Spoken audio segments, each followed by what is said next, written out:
what it's all about at the end of the day is when you can help people really connect and see and really understand like what is unique about them. And part of that uniqueness is the professional side of them. Some of that uniqueness is more personal, non-work stuff. But when you can find that sweet balance between the two, where it's like, man, this is what kind of I've been designed to do. And this is why I want to go out and speak or advocate to serve as many people. And oh, by the way, that helps me. This isn't always the case, but it's usually the case.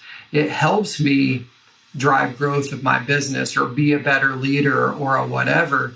It's so funny. This guy at Insperity, like he was like, I'm not posting on social. I'm not getting out and wanting to speak at, conferences and events because like, I'm not inspired to do it. Like, why am I doing it? What would I say? And like when you really create the space to dig deep into like, kind of like, almost like your why or your uniqueness and this opportunity, it inspires action. And then you can push forward with confidence because you actually have some meaning behind it versus, geez, I got to go speak at this event or somebody's making me post on social. Like, I hate this, right? It's like, no, I want to be out there in front of as many people as possible because that's why I'm here. Hello, everyone, and welcome to the Flow Over Fear podcast, where it is our mission to help you to rise above fear and realize your ultimate potential in leadership and life. I'm your host, Adam Hill, and it is my goal to share with you the human side of high performance. My guests share their experience with fear, anxiety, struggle, challenge, and most importantly, despite all of it, how they rose above it to achieve incredible results. So, if you're ready to rise up, let's get started. Hey everyone, welcome to Flow Over Fear. Thank you for being here today. I'm so grateful that you joined us because I have a great guest. My guest today is Jeremy Weber. He is a senior strategist and founding member at Brand Builders Group. Over his 17 plus year career, he has founded, sold, and helped to grow multiple companies. His work as a personal brand strategist has supported New York Times bestselling authors, TED speakers, celebrity influencers, a Shark Tank investor, and seven-figure entrepreneurs across many, many industries. And as a founding member and senior leader within Brand Builders Group, of which yours truly is a member, he has supported the launch and growth of one of the fastest growing personal brand strategy firms in the world. I'm telling you guys, it's a great, great company. And his work has spanned a team of 25 plus strategists overseeing the platform, supporting 700 plus personal brands, and managing the company's global partner network.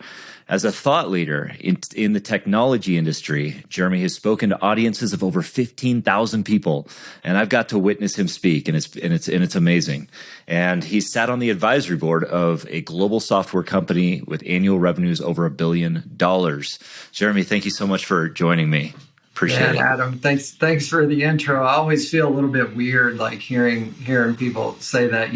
They always say like the bios are the hardest thing, right? Even as we work with clients, it's like most people at least feel awkward talking about themselves and hyping themselves up. So, but you got to do it, and obviously it's best when somebody else delivers it. But man, it's great to be with you. Just excited to get this time with you. Thanks, man. I'm excited to learn more about you. I've looked up to you in Brand Builder for quite a while now. I've been a member for about a year now, and it's changed my life. I can't deny that. And I'm not just, blowing smoke for the purposes of Brand Builders, but it's been amazing. And I think a lot of that comes down to partly self-discovery. I've learned so much about myself in that process, and you started off by saying something interesting. I kind of wanted to dive in because I hear this a lot from people when I read the bios and I go over that is, people tend to get like, wow, that's so cool to hear that. But, there's also this sense of like almost embarrassment. So where does that come from? Why do we start to feel that way about some of our great accomplishments? Yeah, I don't know. I think probably the true answer to that lies above my pay grade. My take on it would be that I think how most of us are naturally wired is to be humble, to to want to love and serve others, and to not hype ourselves up and talk all high about ourselves. Now we all know those people that they really love themselves, right? And they like to talk about it. But I think for most people are like, they don't want to talk about themselves. They don't want to brag about all the accomplishments. And that's good, right? I mean, it's good to be wired that way and be humble, but it can be counterproductive from a sales and marketing perspective if people if they're not aware of all the great work you've done. So there's a balance, right? You put together an expert bio and you deploy it in all these strategic places to help people just understand, the amazing work you've done, the lives you've impacted, But again, the goal is that you don't have to read your own expert bio, because right. That's when it's like, this feels a little weird. But yeah, don't make the mistake of loving yourself and talking about yourself all the time, but also don't make the mistake of being too humble and never putting your best foot forward, because at the end of the day, there's so many people out there, whether you like it or not, they do kind of judge a book by its cover. And if they don't read something pretty quick that's like, man, this person's legit and good, they may not give you that opportunity to have a conversation or whatever it may be. So there's, at the end of the day, the magic lies in the middle a little bit, right? Which is the case with most things. Yeah. I can get that. It's always a delicate balance, because I feel the same way when I hear my bio, and I always think to myself, well, that's not that great. But then I'll hear from other people. It's like we oftentimes default, maybe that humility or that humbleness or whatever tries to, cause us to like deprecate ourselves or be self-deprecative a little bit more than we should a lot of times. But man, you've achieved a lot of incredible things. I mean, just your bio. I mean, just starting out with this company, Brand Builders, as one of the founding members, of which it's grown dramatically even in the last year. And before that, starting businesses, that have grown to seven figures, doing a lot of. How did you get your start? So where can you tell us a little bit about where Jeremy Weber came from? Yeah, man. I don't know how far back you want to throw it, but Western Kentucky. So hopefully I try to intentionally suppress my Southern accent. So if a y'all slips in or something, I apologize in advance. But so Western Kentucky is where I grew up. Just amazing family. Have two older brother, older sister, amazing parents. So just super blessed to grow up in an environment that had so much love, so much support, so that was key. Soccer was, I was a pretty athletic kid, but soccer was kind of my thing. And so growing up, I dabbled in a lot of sports, baseball, basketball, soccer, like through elementary school. But pretty quickly, once I got into middle school, I had a deep passion for soccer, and I just loved it. And I was hyper focused. So it wasn't work, man. I mean, I played every chance I got to play, and that resulted in me excelling and being a pretty good player, and played on a competitive club team that traveled all over the country, and then got a scholarship to play in college, like a D1 scholarship. And so I went to Western Kentucky University, so go Hilltoppers if anybody knows where that is. So I played 4 years there, but I pretty much knew in college that I was good at soccer. I got my school paid for and all that stuff. That was amazing and a blessing. But I knew I wasn't good enough to make a career out of it post college. I had to figure out what I was going to do, for real. And what was interesting is both my dad and my older brother were in this industry that blended kind of science and technology, right? It was kind of like the intersection of these two worlds, and more specifically location-based technology or mapping technology. So we all know the technical nerdy term, if you want me to is geographic information system. So GIS. But the basic concept is there is information that is, things are places, right? You have roads, you have utilities, you have hydrants, you have, the enemy, right? It's used in the military, all this stuff, right? There's information that's better visualized on a map, in an interactive format, whether it's just you navigating in your car to get somewhere or something else. And so that technology is what, my older brother was kind of like heading down that career path. My dad, who was a professor at the university level, he taught kind of that type of stuff.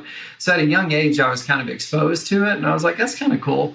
And so I kind of headed down that path with my studies in college. So that was kind of interesting. We think most kids in college are like, I don't have a clue what I want to be. Right. And they, major in general studies or something like, but probably my freshman or sophomore year, I was like, that's the track I want to be on. And it was a little bit of that kind of location tech, but then like computer science and really like programming and really nerdy stuff that, most people, check out on when you talk about it. So I won't talk about it. I play D&D every week, so I'm all into that nerdy stuff. Okay, cool. All right, awesome. We'll nerd out. So basically, pretty early on in college, I was still playing soccer, but I knew I wanted to kind of head down this career path that was kind of computer science and technology, but really applied to this location-based technology, industry and use case. So, I graduated, and my first job out of school was in the public sector. So I actually went straight into state government, and it was cool. Like, to be honest with you, I wouldn't change a thing for a couple of reasons. I'm obviously in the private sector, a big kind of entrepreneur, is a big part of my DNA now, but that wasn't my beginning. And, but what was cool is that, if I could pick up on kind of like a couple things that were the big takeaways from my start, in the public sector, was that I got exposed. I mean, if you think about it, like government is a giant business. Now, it doesn't have to be as tight about balancing budgets, right? I mean, there's certain things where it's not a direct correlation for sure, but you're talking tons of people, big budgets, giant projects, right? It's in certain cases like a big business. Right. And so, right out of school, I got injected into like a massive environment with huge projects, huge kind of enterprise systems, hundreds, thousands of users, right? Like, so it was interesting to come in and try to have to figure out how to lead big teams and how to, kind of manage and architect giant projects, right? With hundreds, thousands of users and things like that. So like, it was, I kind of cut my teeth on big problems, right? So like, that was cool. And then the other thing that was kind of neat is, as I transitioned out of just doing like hardcore technology into more, leading people and advocating for the technology and kind of that type of stuff, I ended up kind of leading a team of, I think it was like 30 to 40 people. And, I was still in my 20s at this point. And so at that point, you realize pretty quickly that, especially in a government setting, like you can't motivate people with money, right? Like, most people, it's like create those financial incentives, get people to work hard. They want to make more money, get those bonuses. Like, that doesn't exist. Like, you're lucky to get the annual cost of living increase, right? Like, let alone some nice quarterly bonus or something, so it's like, you got to figure out how to inspire people to work hard and take action without money really being that big of a factor, And so to me, that helped me understand how to really try to create a narrative around the work we were doing that inspired people to want to do it. Like we were, you can look at it as pushing buttons or doing whatever, but it's like each of us played a critical role to deliver this big service that has a big impact on the people we were focused on serving. And so to me, that was cool. That forced me as a leader at a young age to figure out how to be more tactical about how you get people to take action and want to come to work and work hard, because we all know that it's easy. It's easy in a lot of settings, but definitely in a government setting for people to go through the motions. So, so that was cool. I enjoyed that. So I think those leadership skills have really helped me, all my career. And so, yeah, so that's kind of where I was at there. And interrupt me at any point if you want to dive deeper into any of this stuff. Yeah, and thank you for that, because I love that some of the ideas you put down there, and I wrote some notes on your early leadership and taking leadership at a young age and things like that. And you mentioned you learned pretty quickly that people aren't really motivated by money, especially in that government setting. What else with running 30 to 40 people, what else did you learn about leadership at that point that helped you to become better later? Man, you got to be a really good listener. Mm-hmm. I think for me, and I still kind of revert back to some of these not so great tendencies, along the way. Like, we're not perfect. We learn, we get better, then we slip a little bit. Yeah. But I think what I found whenever I was when you're driving to try to like get up the ladder or be more successful, right? I always default to, really wanting the right people to know my ideas and oversharing, or let's say sharing a lot and oftentimes oversharing, right? Yeah. And you're always out there. You're trying to inject yourself in the middle of things and really like kind of prove your worth, right? Right. And right or wrong, I mean, like, some of those tendencies did help me get seen for being good and having good ideas and elevate me up. But what I realized pretty quickly, that once you kind of get in a place where you're leading people, it flips. Like, it's more of like, you got to be a great listener. You got to make sure people feel comfortable to come share, right? And it's more so like, how are you now pulling greatness out of other people instead of like trying to project greatness over people, right? Yeah. And so I had to work on that in the beginning, and I remember some of the early leadership training I got still in the government setting, right? Really helped me understand how to ask the right questions, to create space and try to let people come up with ideas on their own and coach them, so like that was probably like another big thing for me. That's been impactful even today. Yeah, that's incredible. Pulling greatness out of others instead of trying to push your greatness on them. That's mm-hmm. powerful. A lot of leadership is like that. And so did you want to climb, was it your goal to kind of climb that ladder within the government space, or did you know that you wanted to make the transition into something that you wanted to build? Yeah, I mean, it's a great question. So I was very hungry, like mm-hmm. I was driven.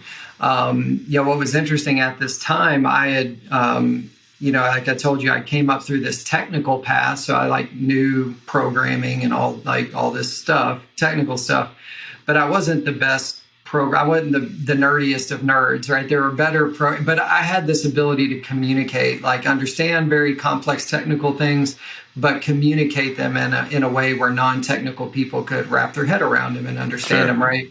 And that shift where I wasn't programming and building things, but I was advocating for the technology, kind of set me on this path where I was out speaking at a lot of conferences, becoming a pretty well-known subject matter expert in this space, in this industry.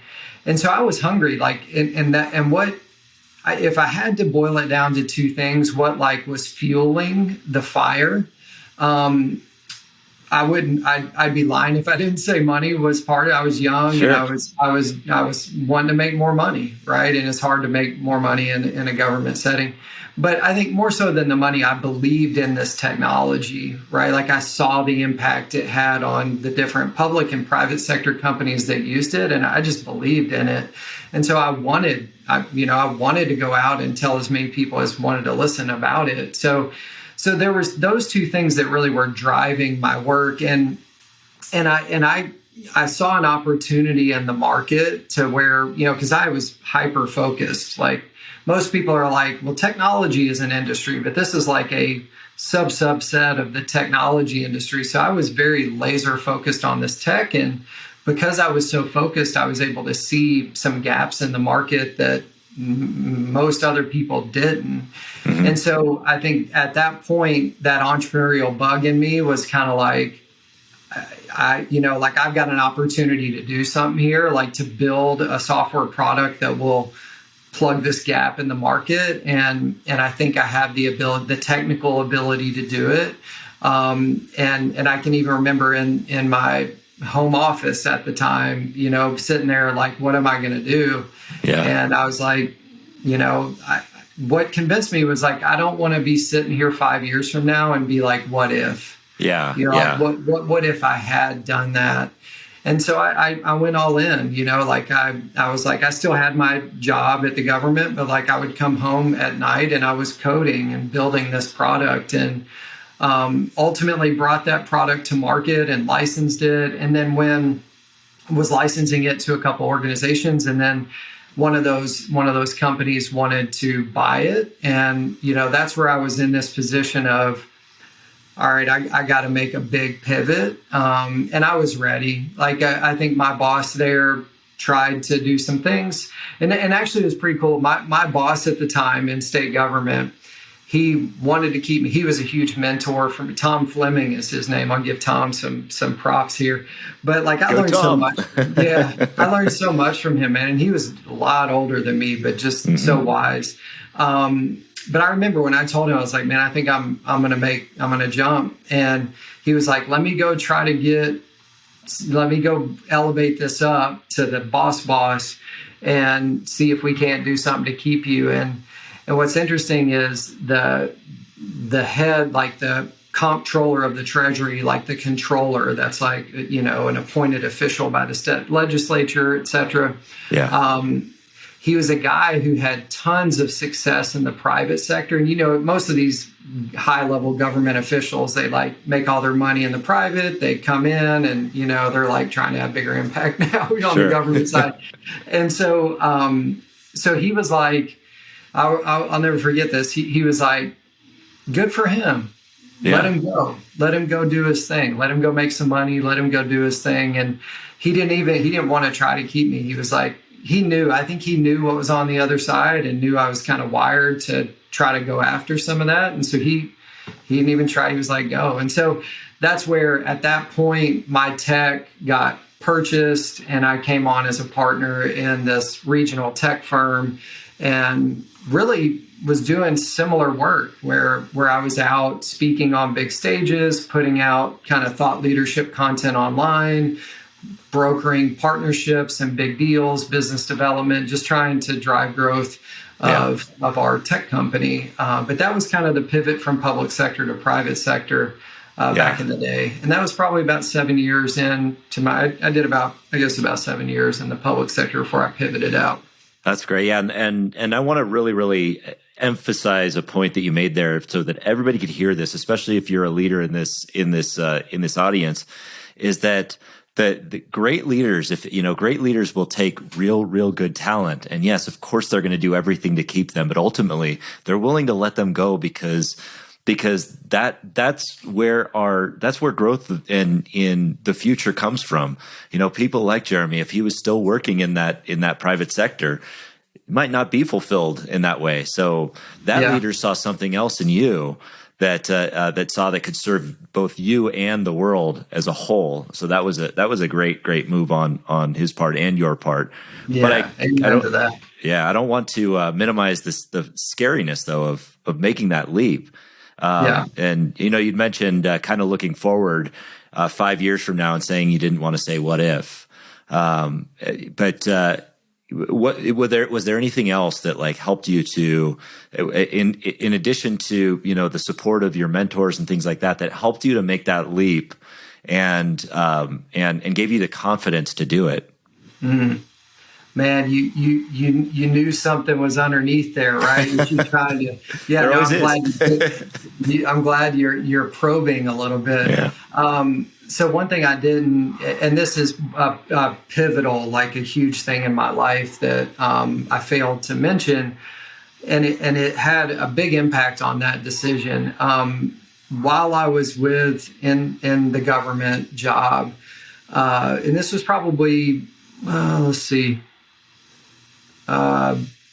middle of my run, so like in that government job, I got diagnosed with cancer, and that, to be honest with you, that's probably the third reason I'm so blessed to have been in that government job at the time, because, you get put in an unfortunate situation like that in the private sector. It's like, well, you can't work for a while, man. Sorry about your luck. Peace out. Right. Yeah. So like in a setting where there was understanding and like different benefits and things to let me focus on trying to survive, was a huge blessing.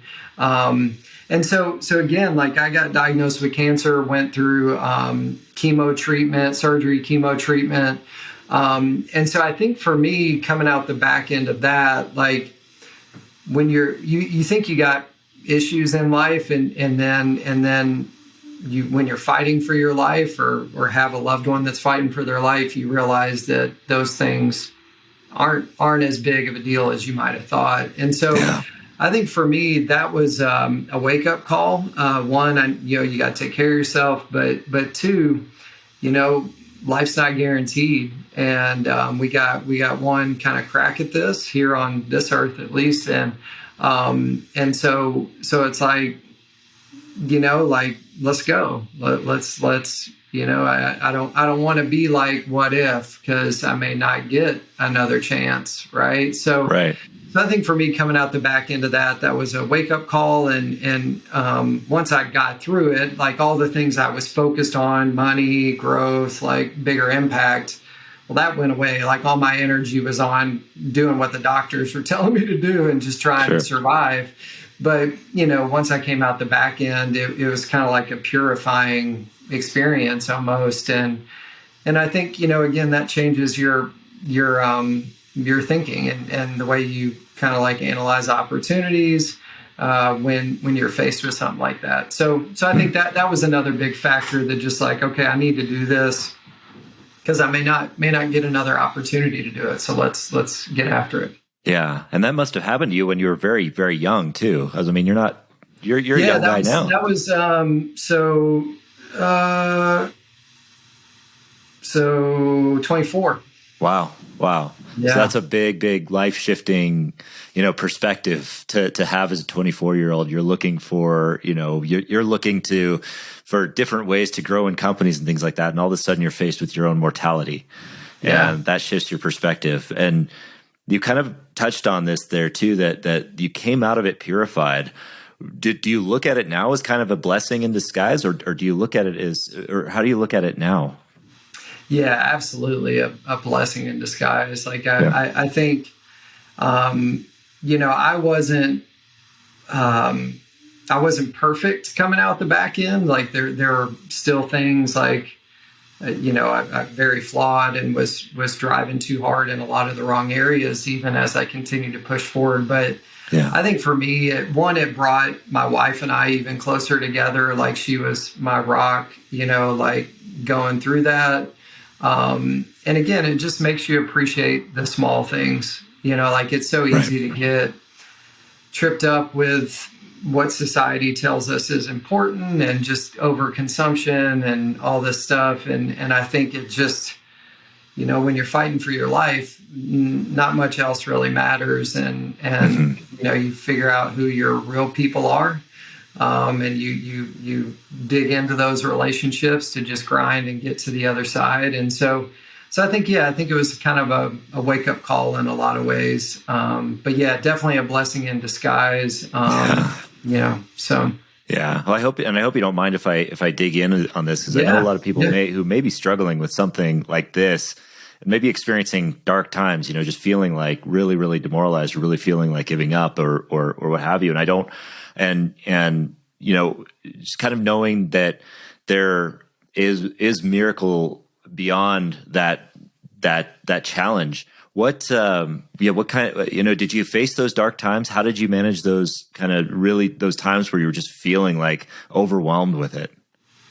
Yeah. I mean, if anybody's ever been through like chemotherapy, you can relate. Like you lose your hair, you lose your energy, you lose your immune system, you lose your all the things almost. Right. And so, Right. so yeah, I mean, it strips you down to where there's not much to be inspired by, Right. and so I think for me, like the people around me, this is one thing I tried to hold strong to, is that, this thing is going to eat me alive physically, but I'm not going to let it eat me alive mentally. Right. I'm going to try to stay in control of my mind and really focus on what I can control. And what I could control was, I trust that I've got a good team of professionals that know what in the world they're talking about. And they're giving me a playbook.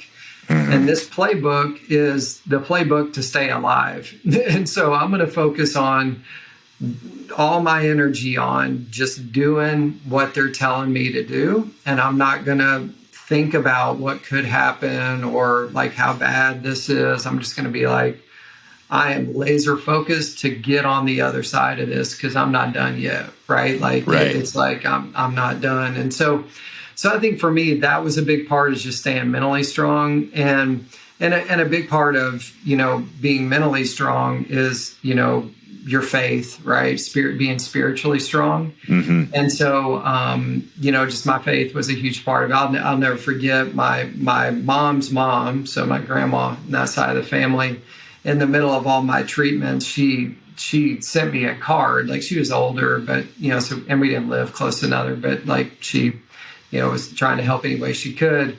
And she sent me this card. It's pretty like well known, but like it's this footprints in the sand like poem, and I think it's based off like the book of Isaiah, some script, in there. But that's just, even to this day, like, and that's been something I share with other people when they're in the middle of a struggle. Is like, in the worst times of our life, like that's when he's there, carrying us the most, and you don't have to do it alone, right? You're not doing it alone.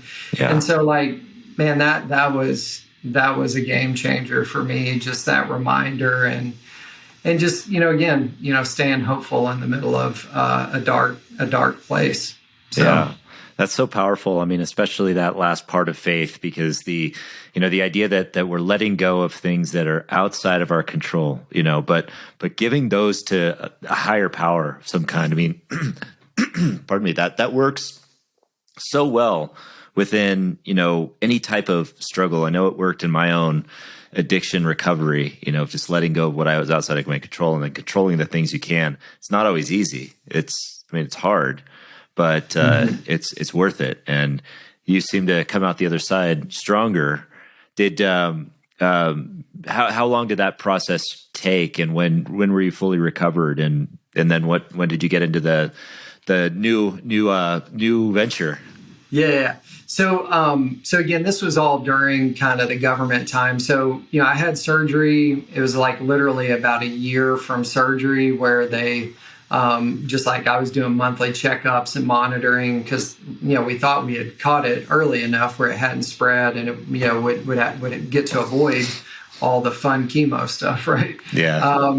But literally like 1 year from the surgery, one of the CT scans showed that like, hey, it might have spread, so like we need to go ahead and just run you through this chemo, and it's got a high cure rate, etc.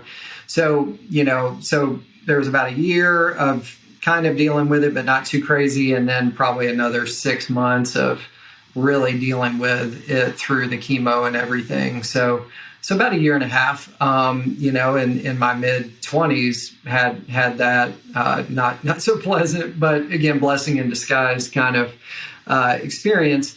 But then coming out the back end of it, ultimately, got back in the groove, exited into the private sector. And I had about 5 or 6 years of helping to kind of grow that regional tech firm into a tech firm that had a global client base, and that was really cool. And what's interesting is even in that role, right? It was similar, where I was out advocating, I was out speaking, I was out kind of really trying to be an advocate for thought leadership, innovative use cases and approaches to using this technology. And that's what, again, helped to kind of elevate me as a thought leader in this industry. And you had mentioned it in the bio, like, on stage in front of 15,000 people. That was during that time of my career at the San Diego Convention Center, sitting on the advisory board for a multi-billion-dollar global software company. That was during this time. And it was all because, one, I was good. I had good results. I knew what I was talking about, but I also was wanting to reach more people. It's like results times reach equals your reputation, right? We talk about the reputation formula a lot. Right.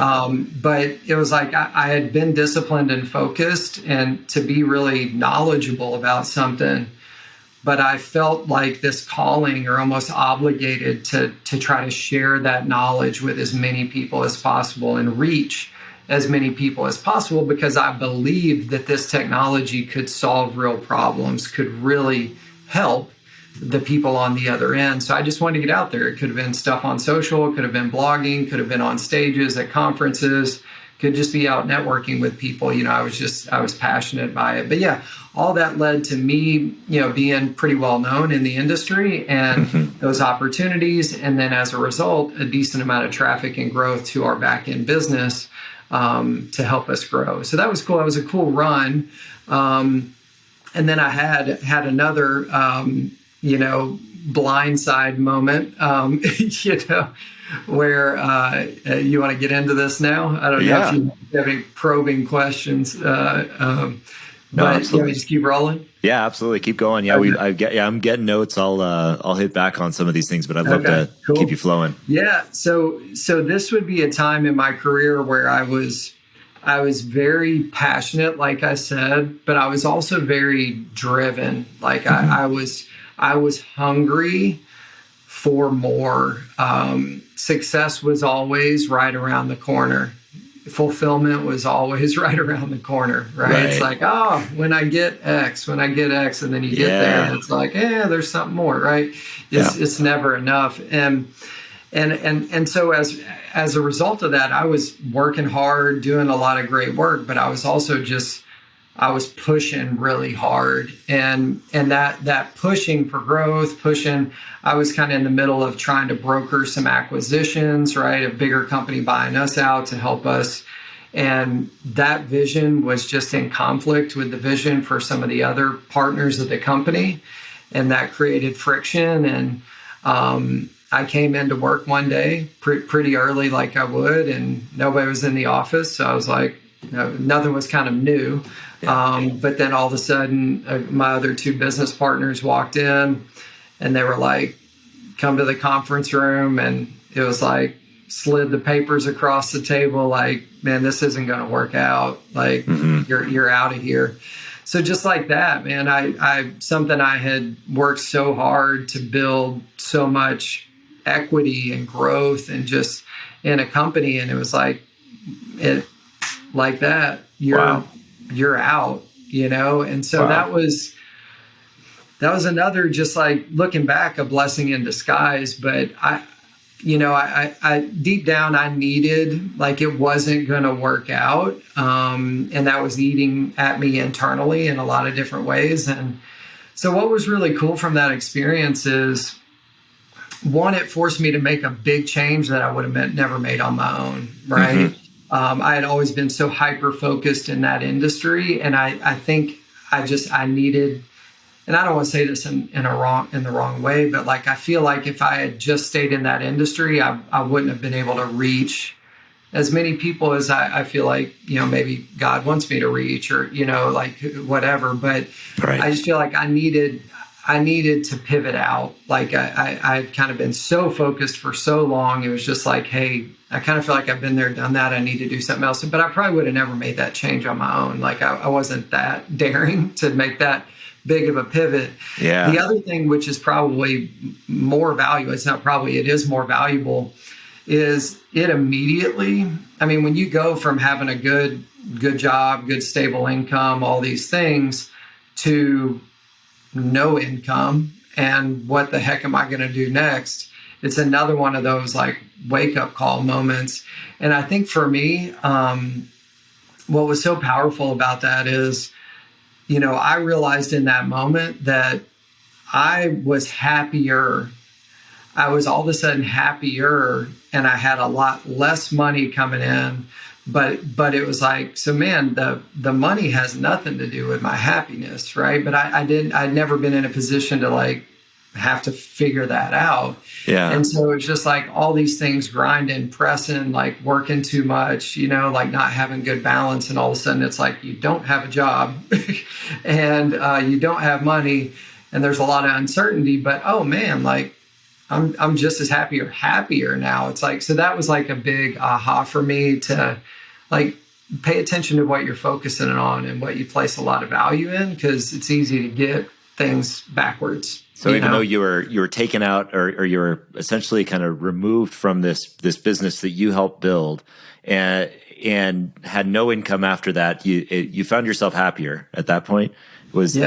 And now that's fascinating, because those a lot of times, and I'm inspired by what you're saying there, because that idea of being forced into change from something that we might not be necessarily unhappy with, but it's not filling us up. But then we're kind of forced into something that it's like it's into this introspection, or that we want to look inward of like where we're going. So that's powerful. Like, for me, whether it's the cancer thing, I call them kind of inflection points, right? We have these big kind of, things that you never forget that have big shifts in your life, the trajectory. But for me, it was the cancer thing. Then it was making the decision to develop that software, which really sent me down this entrepreneurial path. Mm-hmm. Then it was getting fired,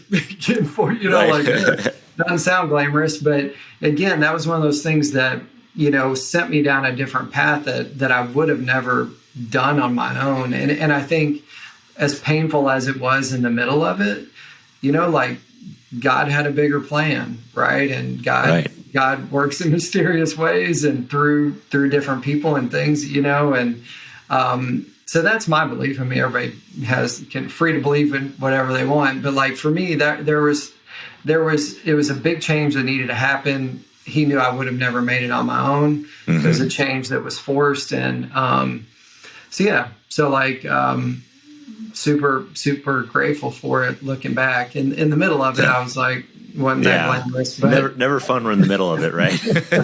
But then you changed. I mean, ultimately over that time, as you were talking about this, even when you're working in the government job, maybe even if you didn't know it, you're building this brand. You're building a personal brand by getting on stage, by developing this stuff. Was that last segue into starting to work with brand builders and build other people's brands? Yeah, there was about a year period before we started Brand Builders. And what's interesting is at that point, I knew technology and was good at technology, but also was just good at entrepreneurship, running businesses, sales and marketing, just all the things you need to do as a business owner.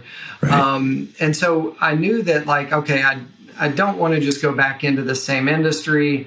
I really don't want to just help one business again. Like I really like this idea of management consulting or advising multiple businesses on growth strategy. Mm-hmm. So I went on about a year-long trek with some of the co-founding group of Brand Builders Group at the company we call the former, the company prior to we starting Brand Builders, where we were very much advising businesses on sales and marketing strategies, so consulting.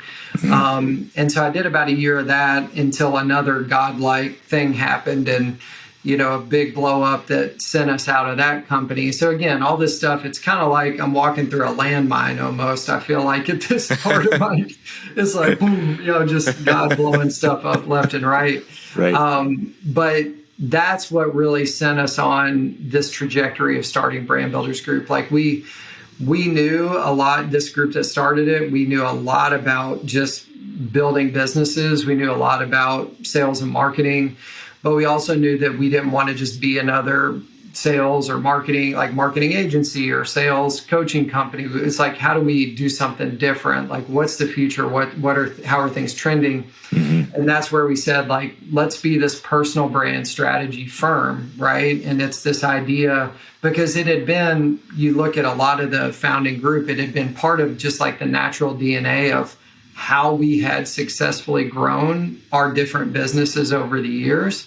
And so it was kind of like, hey, let's really niche down on this idea of saying, as a growth strategy for any kind of business, how are we taking one or more thought leaders inside that business and getting them out there more? How do we elevate the awareness of them as the expert they are? And the more people that know, like, and trust them, if they're properly positioned, they're going to know, like, and trust the company they're associated with.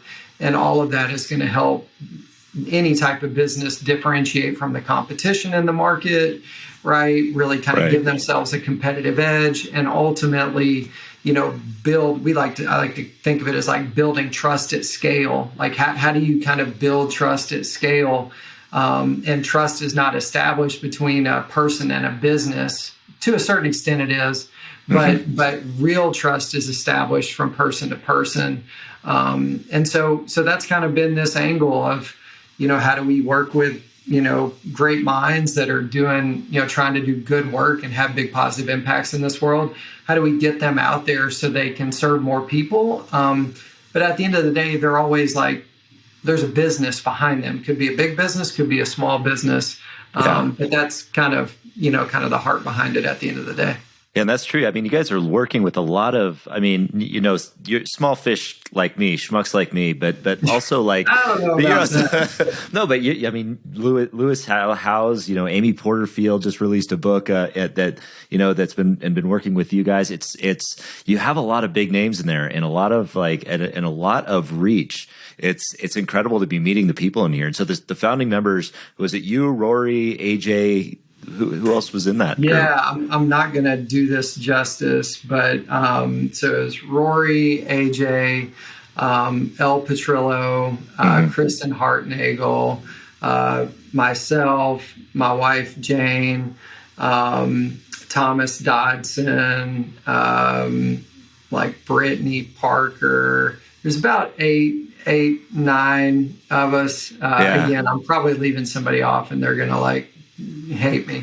But anyway, that was roughly the group that's still with us now too. There are a couple of people that were kind of part of it that came from the prior company but then they haven't stuck around. So those are, again, I feel bad. I'm probably gonna miss somebody, but anyway, that's it. But what's cool is you mentioned some big names, right? So like Lewis Howes, Amy Porterfield, Ed Milet, E.T., hip hop preacher, right? Right.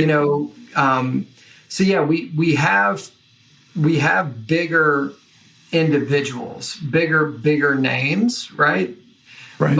Most of our clients are not big names like that. But what's actually interesting, even if you look at those businesses, the actual back end business they represent is not like a big business. I mean, you run a massive business, dude. I mean, so it's like and that's great. Like we have small, medium sized businesses, could be those types of lifestyle businesses that are very much based around a speaker, author, influencer. Yeah. But we have a lot of clients that are just like, financial advisors or consulting companies or like anything, so all kinds of businesses.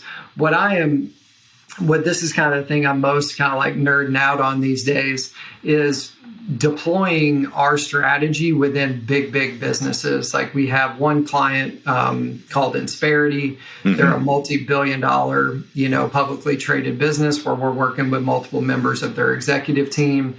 Right. We have, we're working with like a $50 million, a year culture consulting company. I'm in discussions with another multi-billion-dollar tech company. So it's kind of like there's this idea of elevating people. So more of whoever, could be internal people or external people, know about them, really know them, and that helps them want to work for them or want to take action or buy their thing or whatever. Like, I think it's got more use cases than we even know, and that gives me a lot of hope to just help good people impact more people, you know. And I'll just say one last thing. I know we're getting close on time, but this company, Insperity, one of the execs we're leading, he leads a team of 1,600 people. And his target audience, who he's trying to be better known by, is his team of 1,600 people.